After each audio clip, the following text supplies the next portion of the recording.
सुप्रभात मध्य प्रदेश, आपके साथ मैं हूं ललित प्रजापति। शुरुआत भोपाल से मिल रही बड़ी खबर के साथ। आज बीजेपी प्रदेश कोर कमेटी की बैठक होनी है। दरअसल गुजरात चुनाव में जाने वाले नेताओं की सभा को लेकर चर्चा होगी। मिशन 2023 की रणनीति को लेकर भी मंथन हो सकता है। सुबह 11 बजे एक अनौपचारिक बैठक में नेता चर्चा करेंगे। दोपहर 2 बजे से कोर कमेटी की औपचारिक बैठक होगी। CM Shivraj, V D Sharma, Narendra Tomar, Jyotiraditya Scindia इसमें शामिल होंगे।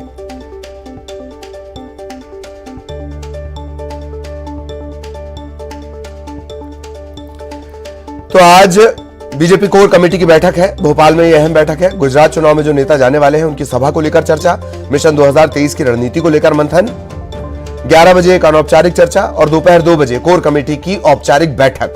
CM Shivraj, V D Sharma, Narendra Tomar, Jyotiraditya Scindia इसमें शिरकत करेंगे।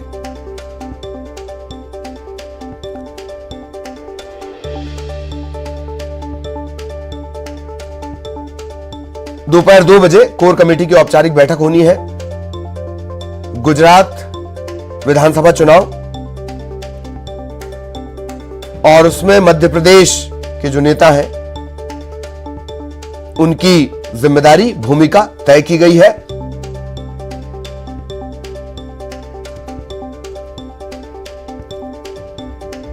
सहयोगी शैलेंद्र हमारे साथ जुड़े हुए हैं। सीधा शैलेंद्र के पास आपको लिए चलेंगे। शैलेंद्र, 11 बजे अनौपचारिक, 2 बजे औपचारिक, क्या कुछ इन बैठकों में? जी देखिए, बिल्कुल महत्वपूर्ण बैठक है क्योंकि मध्य प्रदेश में आने वाले समय में चुनाव भी हो और ऐसे में कोर कमेटी की बैठक होने जा रही है। हालांकि अभी जो विषय निकलकर सामने आया उसमें यही है कि मध्य प्रदेश के तमाम नेताओं को गुजरात की जिम्मेदारी भी सौंपी गई और उनकी भूमिका वहां किस तरीके से रहने वाली है, इस सबको लेकर चर्चा होगी। इसके साथ ही एक बात और निकल कर आई है कि पिछले दिनों जिस तरीके से आपने देखा कि रातापानी में एक बड़ी बैठक हुई थी जिसमें तमाम संगठन के बड़े दिग्गज नेता शामिल हुए थे और उस बैठक में किसी को भी अंदर जाने की अनुमति नहीं थी। नहीं, उस समय भी तमाम जो निर्णय जो है वो मध्य प्रदेश में किस तरीके से आने वाले समय में बीजेपी काम करेगी इसको लेकर तमाम जो मुद्दे हैं उन पर डिस्कशन हुआ था। और अब ये बताया जा रहा है कि आज जो बैठक होगी उसमें ये बताया जाएगा कि किस तरीके से वो जो उस समय निर्णय हुए थे उसको जमीनी धरातल पर किस तरीके से उतारना है। इसके अलावा संगठन को लेकर भी तमाम विस्तार से चर्चा होनी है क्योंकि इस साल जो है मध्य प्रदेश के जो प्रदेश अध्यक्ष है उनका भी कार्यकाल पूरा हो रहा है। तमाम जो जिलाध्यक्ष है उनको भी कई इलाकों में बदला जाना है और कुछ को अभी पिछले दिनों जिस तरीके से देखा कि बदला गया था। तो इस तरह की तमाम जो संगठनात्मक चर्चाएं हैं वो इस बैठक में होनी है। और आने वाले समय में मध्य प्रदेश में जिस तरीके से बीजेपी तमाम बड़े आयोजन करने जा रही हो, चाहे बिरसा मुंडा जयंती की बात हो या अन्य जो महापुरुषों की जयंतियों पर होने वाले कार्यक्रम हो या फिर भाजपा के कैलेंडर के हिसाब से तमाम जो कार्यक्रम है उन कार्यक्रमों को किस तरीके से जिला स्तर पर, ब्लॉक स्तर पर या बूथ स्तर पर करना है ताकि बीजेपी की रीति नीति और अपनी विचारधारा से जो आम मतदाता है उसको अवगत कराया जाए। तो इस सब को लेकर आज एक बड़ी रणनीति बनने वाली है। इसमें तमाम जो बड़े नेता है वो शामिल होंगे। हालांकि प्रदेश अध्यक्ष वी डी शर्मा की बात करूं या फिर हितानंद शर्मा हो या फिर तमाम जो बड़े पदाधिकारी हैं वो इसमें शामिल होंगे। केंद्रीय मंत्री नरेंद्र सिंह तोमर, ज्योतिरादित्य सिंधिया भी भोपाल पहुंच चुके हैं। ज्योतिरादित्य सिंधिया ने तो कल खुद मुख्यमंत्री शिवराज सिंह चौहान से भी मुलाकात की थी। तो पहले 11 बजे अनौपचारिक तौर पर चर्चा होगी और उसके बाद जो है वो 2 बजे अनौपचारिक चर्चा आयोजित की गई है। जी, एक बात और है शैलेंद्र की, भले ही औपचारिक अनौपचारिक चर्चाओं के दौर चले पर कांग्रेस की पदयात्रा भले ही बताया ना जाए पर केंद्र में हो सकती है, चर्चा के केंद्र में। शैलेंद्र, बिल्कुल आपने ठीक कहा कि जिस तरीके से अभी लगातार यात्रा आगे बढ़ रही है और 20 नवंबर की देर शाम मध्य प्रदेश में प्रवेश करेगी और 3 दिसंबर तक यानी लगभग 13 दिन तक ये मध्य प्रदेश में यात्रा रहेगी। और मध्य प्रदेश कांग्रेस जो है उसको लेकर व्यापक तैयारियां कर रही है। उनका दावा है कि प्रतिदिन 1 लाख लोग जो है राहुल गांधी की इस यात्रा में शामिल होंगे और ये वो बेल्ट रहेगा, पूरा आदिवासी बाहुल्य बेल्ट है। बुरहानपुर से प्रवेश करके आगर मालवा के से वो राजस्थान की तरफ कूच करेंगे। तो ये लंबा इलाका है, लगभग 4 लोकसभा क्षेत्र, 26 से अधिक विधानसभा क्षेत्रों को ये विधानसभा जो यात्रा है वो कवर करेगी। और ऐसे में भले ही बीजेपी ये उसको लाइटली बात करती हो कि उनकी यात्रा से कोई फर्क नहीं पड़ने वाला है, लेकिन जिस तरीके से बीजेपी नेताओं के लगातार बयान आते रहते हैं ये वो बताते हैं कि किस तरीके से वो उस पर नजर बनाए हुए हैं और उस पर कहीं ना कहीं उनको भी अंदेशा है कि आने वाले समय में मध्य प्रदेश में चुनाव हो और उसका कुछ असर जो है वो देखने को ना मिले। तो आज जो आपने कहा वो बिल्कुल बात ठीक है कि केंद्रीय नेतृत्व यहाँ पर रहेगा, प्रदेश के तमाम पदाधिकारी यहाँ पर रहेंगे और ऐसे ऐसे में राहुल गांधी की यात्रा की किस तरीके से रणनीति रहने वाली है या फिर उसको किस तरीके से डिफेंड करना है मध्य प्रदेश में, इस सब को लेकर भी चर्चा हो सकती है। जी जी जी जी। चलिए, बहुत बहुत धन्यवाद आपका शैलेंद्र, इस तमाम जानकारी के लिए। नजरें लगातार इन बैठकों पर बनी हुई हैं, चाहे वो औपचारिक हो या अनौपचारिक हो। अब भोपाल से बड़ी खबर, प्रदेश कांग्रेस अध्यक्ष कमलनाथ आज इंदौर जाएंगे, खजराना मंदिर में बप्पा के दर्शन करेंगे। इसके अलावा मंडलम सेक्टर की बैठक में समीक्षा करेंगे, संगठन के कामकाज की समीक्षा करेंगे। शाम को कमलनाथ प्रेस से चर्चा भी करेंगे। तो आज प्रदेश कांग्रेस अध्यक्ष इंदौर जाएंगे, खजराना मंदिर में गणपति के दर्शन करेंगे, मंडलम सेक्टर की बैठक में कामकाज की समीक्षा करेंगे और शाम को प्रेस से चर्चा करेंगे।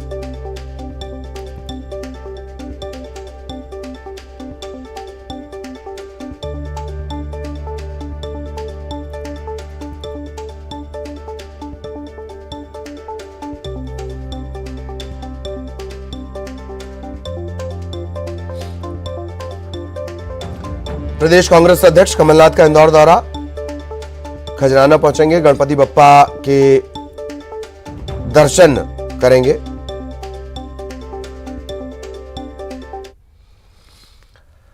आज भारत की पूर्व दिशा के शहरों में पूर्ण चंद्र ग्रहण और बाकी शहरों में आंशिक चंद्र ग्रहण दिखेगा। आज कार्तिक पूर्णिमा और देव दीपावली की शाम 4:23 पर 23 मिनट से शुरू होगा, 4:23 से। अरुणाचल प्रदेश के ईटानगर में पूर्ण चंद्र ग्रहण दिखने लगेगा। देश के पूर्वी हिस्से के अलावा बाकी शहरों में आंशिक चंद्र ग्रहण दिखेगा, 6:19 पर यह खत्म होगा। इसके बाद उपछाया चंद्र ग्रहण शुरू होगा, 7:26 तक ही रहेगा। पूर्ण चंद्र ग्रहण रहेगा, वहां चंद्रमा लाल दिखाई देगा। 2022 से पहले सूर्य और चंद्र ग्रहण का ऐसा योग 2012 और उससे पहले 1994 में बना था। 2012 में 13 नवंबर को दीपावली पर सूर्य ग्रहण, 28 नवंबर को देव दीपावली पर चंद्र ग्रहण हुआ था। 1994 में 3 नवंबर को दीपावली पर सूर्य ग्रहण और 18 नवंबर को देव दीपावली पर चंद्र ग्रहण हुआ था। अब ऐसा संयोग 18 साल बाद बन रहा है। मध्य प्रदेश की बात करें तो भोपाल में 5:36, उज्जैन में 5:42, इंदौर में 5:43 पर आंशिक चंद्र ग्रहण होगा।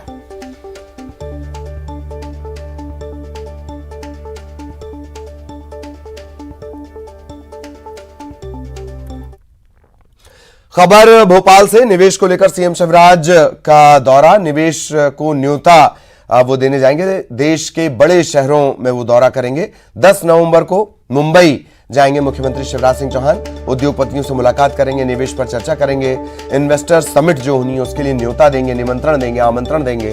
बैठक में देश विदेश के बड़े निवेशक भी शामिल होंगे। दौरे को लेकर आज सीएम समीक्षा बैठक करने वाले हैं। सुबह 9:30 बजे मुंबई दौरे को लेकर एक समीक्षा बैठक होनी है।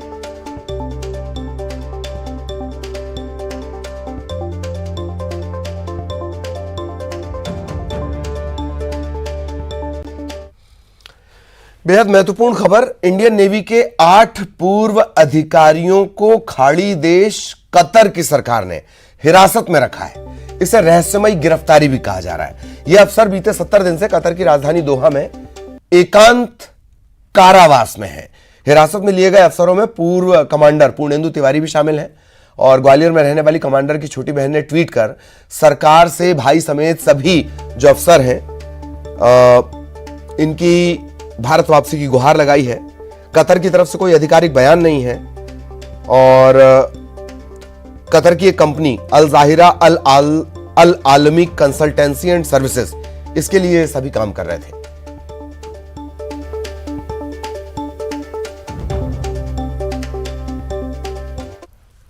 सेना के 8 पूर्व अफसरों के साथ जिनमें मेरे बड़े भाई भी हैं, उनको 30 अगस्त से दोहा कतर में अवैध हिरासत में रखा गया है। तो हम लोग सब बहुत परेशान हैं और मेरा भारत सरकार से आज 70 दिन हो गए हैं और उनके बारे में कुछ भारत लाने का हमारा पूरा मन है कि उनको जल्दी से जल्दी भारत सरकार भारत वापस लाए। सिवनी के आदेगांव थाने के तहत डाला में धर्मांतरण करवाने का मामला सामने आया है। आरोप है, बताया जा रहा है कि गांव में ईसाई मिशनरी के कुछ लोग पहुंचे, एक घर में वो ग्रामीणों को बहला फुसलाकर धर्मांतरण की कोशिश कर रहे थे। इसकी सूचना पुलिस को दी गई, पुलिस मौके पर पहुंची और जो ईसाई धर्म के लिए प्रेरित करने वाली किताबें हैं ये जब्त की गई हैं और मौके से 8 आरोपियों को गिरफ्तार भी कर लिया गया है।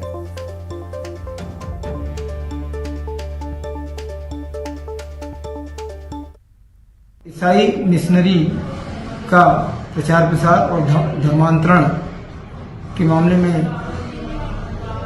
एक प्रकरण दर्ज किया गया है और पुलिस द्वारा सूचना उपरांत उसमें प्रथम सूचना रिपोर्ट दर्ज कर 8 लोगों के खिलाफ मुकदमा दर्ज किया गया है और उसकी विवेचना की जा रही है। इधर मंदसौर में 23 नर्सिंग होम और अस्पतालों के लाइसेंस निरस्त कर दिए गए हैं। जबलपुर के एक निजी नर्सिंग होम में आगजनी की बड़ी घटना हुई थी, माफ कीजिएगा, आग लगने की बड़ी घटना हुई थी और इसमें जनहानि के बाद पूरे मध्य प्रदेश में निजी नर्सिंग होम की जांच की जा रही है। जांच में पाया गया कि जिले के जो 23 नर्सिंग होम है वो निर्धारित मापदंड के मुताबिक नहीं चल रहे, लिहाजा उनके लाइसेंस निरस्त कर दिए गए हैं। लाइसेंस निरस्त होने के बाद निजी नर्सिंग होम संचालकों में हड़कंप मचा हुआ है। सभी नर्सिंग होम संचालक मध्य प्रदेश के स्थापना दिवस पर चल रहे कार्यक्रम में पहुंचे। कलेक्टर गौतम सिंह से और विधायक यशपाल सिसोदिया से बात की, उन्हें सिर्फ अभी आश्वासन मिला है।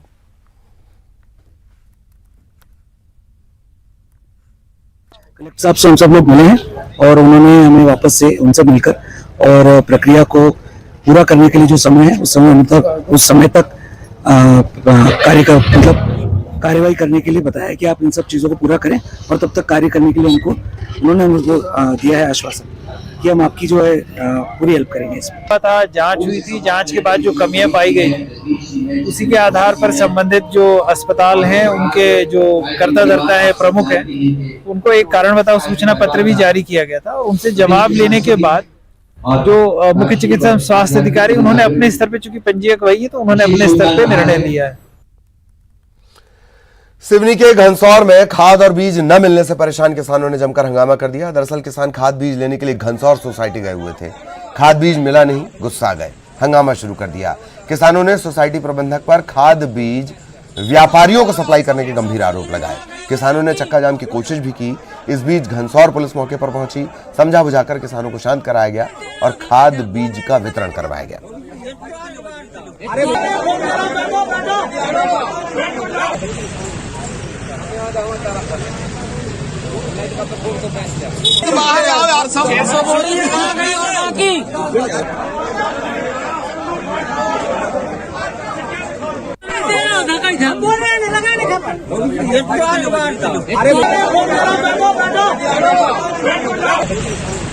तो खाद यूरिया बीज सरकार के द्वारा दी जाती है, वह समय पर मिल नहीं पा रही है, आ जाती है पर कब बांट दिया जाता है इसका कुछ पता ही नहीं चलता।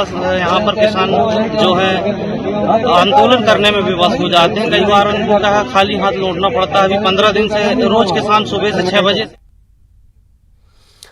गुना के राघवगढ़ से 11 सूत्रीय मांगों को लेकर दिव्यांगों ने पदयात्रा निकाली है। 7 दिनों तक ये पदयात्रा होगी और रोजाना 3 किलोमीटर की यात्रा ये कर रहे हैं। गुना पहुंचने पर कलेक्टर को ये ज्ञापन सौंपेंगे।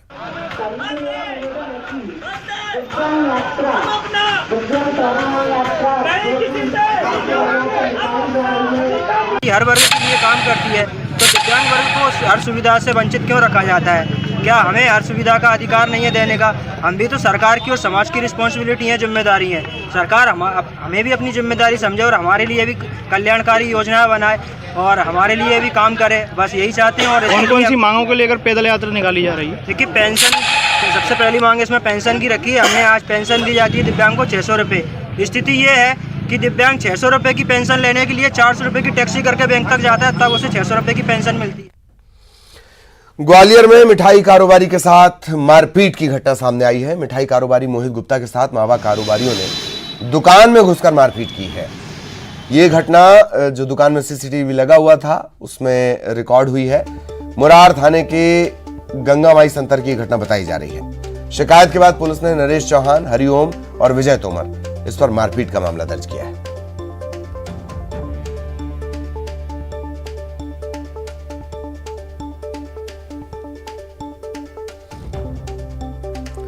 तो मावा कारोबारियों ने मिठाई दुकान कारोबारी को जमकर पीटा है। हालांकि वजह साफ नहीं हो पाई है, पर ये पूरी घटना सीसीटीवी में रिकॉर्ड हुई है। जो दुकान में लगा हुआ था, मिठाई कारोबारी की दुकान में, मोहित गुप्ता इनका नाम है, इनके साथ मारपीट की गई है और मारपीट करने वाले मावा कारोबारी हैं।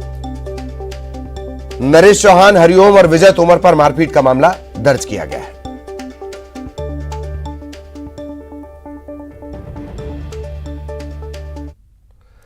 झाबुआ में 108 साल की बुजुर्ग महिला को उनके पड़पोतियों ने स्वर्ण सीढ़ी भेंट की। यह महिला झाबुआ जिले के डाबड़ी गांव की है। परिवार वालों का दावा है कि उम्र 108 साल से उनकी ज्यादा है। उनका नाम गेंद कुंवर है। जो बुजुर्ग महिला है, उनके 4 बेटे, 3 बेटियां, 6 पोते, 6 पोतियां और 12 पड़पोते हैं। 12 पड़पोते और पोतियां हैं। राजपूत समाज में परंपरा है कि कोई बुजुर्ग अगर 100 साल की उम्र पार कर जाता है तो उनके पड़पोते उन्हें सोने की सीढ़ी भेंट करते हैं। इसके साथ ही चांदी की सीढ़ी और गाय भी दान की जाती है और इसे एक उत्सव की तरह मनाया जाता है।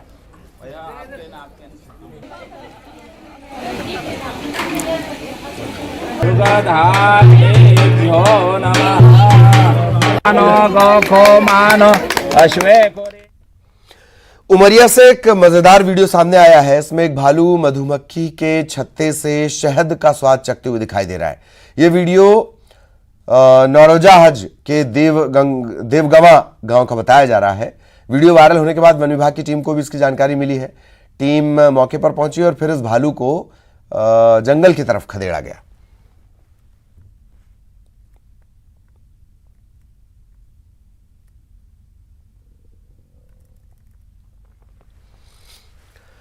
सिख धर्म के संस्थापक और सिखों के पहले गुरु नानक देव जी की जयंती कार्तिक पूर्णिमा के दिन ही गुरु नानक देव जी का जन्म हुआ था। इस खास मौके पर गुरु नानक देव जी के प्रमुख स्थान बैतूल के मुल्ताई, यहां पर 1515 में गुरु नानक देव जी आए थे। 14 दिनों तक रुके थे। गुरु नानक देव ने यहां लोगों को मानवता की सेवा करने की शिक्षा दी। इस मौके पर लंगर आयोजित किए गए। फिर महाराष्ट्र की तरफ वो रवाना हुए। मुल्ताई में स्थित गुरुद्वारे के इतिहास की वजह से ही इसे साल 2007 में सिखों की आस्था नगरी घोषित किया गया।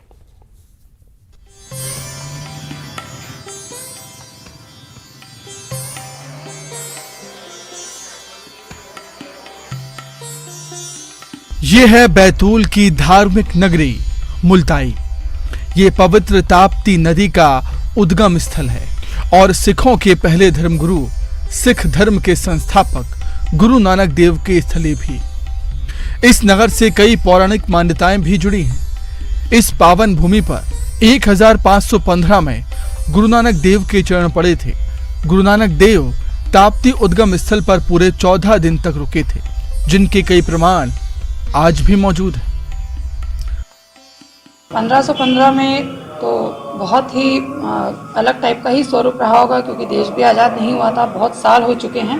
गुरु नानक साहब ने पूरे विश्व में प्रचार यात्राएं की है, जो इतिहास में उदासियों के नाम से जानी जाती है। और गुरु नानक साहब मुल्ताई में ताप्ती नदी के किनारे 14 दिन रुके थे। और जो ऐतिहासिक दस्तावेज है, उस दस्तावेज में भी मुल्ताई का जो पुरातन नाम मुल्तापी है, उसका ही उल्लेख है।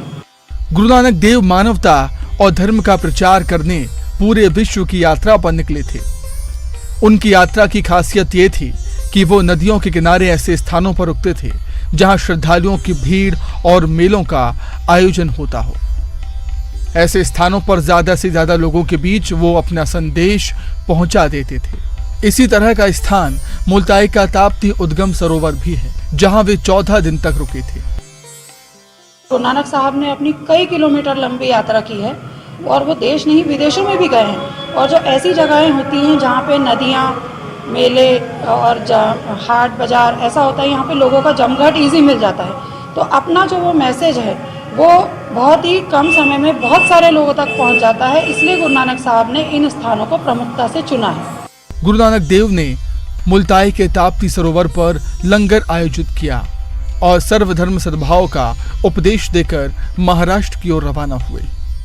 उनके उपदेशों का पालन आज भी किया जा रहा है और गुरुद्वारा साहिब मुल्ताई में हिंदू, मुस्लिम सहित सभी धर्म संप्रदाय के लोग दूर दराज से आकर दर्शन करते हैं। यहाँ जो है दरबार साहब में, जैसे आपके छिंदवाड़ा हो गया, परासिया हो गया, नागपुर हो गया, अमरावती, अकोला और बहुत से जो अपने दूसरे और प्रांत से जो गड्डियों पे चढ़ के आते हैं, सभी यहाँ पर पे आकर के जो है मत्था टेकते हैं और अपने आप को धन्यवाद पवित्र करते हैं।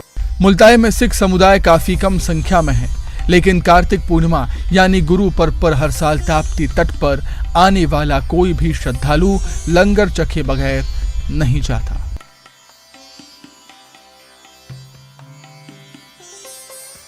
यहाँ प्रकाश पर्व मनाया जाता है हमारे यहाँ पर। तो ये कार्तिक पूर्णिमा के 5 दिन पूर्व से ही सुबह प्रभात फेरी निकाली जाती है नगर में, और नगर में ये कीर्तन करते हुए, ताप्ती जी की परिक्रमा करते हुए सभी पूरी संगत और दूसरे समाज भी हमारे यहाँ पर सब शामिल होकर उस प्रभात फेरी को वापस गुरुद्वारे आते हैं। उसके बाद कीर्तन होता है। गुरु नानक देव के मुल्ताई आगमन से जुड़े प्रसंग की वजह से ही मध्य प्रदेश की सरकार ने 24 नवंबर 2007 में मुल्ताई को सिखों की आस्था नगरी घोषित कर दिया, जिसके बाद जिसे भी इस स्थान की जानकारी मिलती है वो यहाँ मत्था टेकने और गुरुदेव का आशीर्वाद लेने जरूर आता है। ऋषु कुमार नायडू, न्यूज़ 18 बैतूल। और अब 25